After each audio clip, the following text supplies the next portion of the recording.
ముగ్గురు మావోయిస్టు కీలక నేతలు జనజీవన శ్రవంతిలో కలిశారు. సిద్దిపేట జిల్లాకు చెందిన కుంకటి వెంకటయ్య అలియాస్ రమేష్, హనుమకొండ జిల్లాకు చెందిన మోగిలచెర్ల చందు అలియాస్ వెంకటరాజు, ఛత్తీస్గఢ్కు చెందిన తొడేం గంగ అలియాస్ సోని డీజీపీ శివధర్ రెడ్డి ముందు లొంగిపోయారు.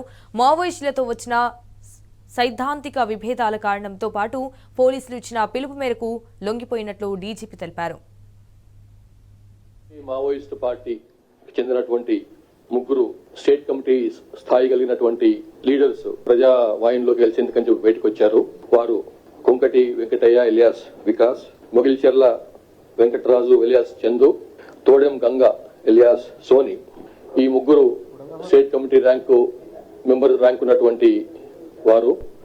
Kunkati Venkataiah alias Ramesh alias Raghu alias Vikas, ఇతను సిద్దిపేట జిల్లా మద్దూరు మండలం కోటిగల్ గ్రామానికి చెందినటువంటి వాడు.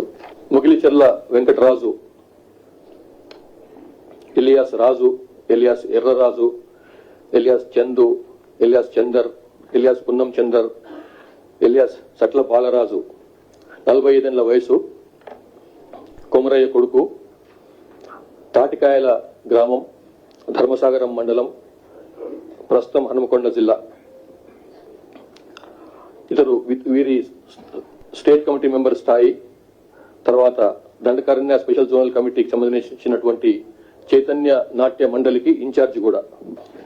ఈ తోడెం గంగ ఎలియాస్ గంగవ్వ ఎలియాస్ సోని, ఈమెది Dharampeta village, Ishtaram police station limits, Sukuma జిల్లా, ఛత్తీస్గఢ్ రాష్ట్రం.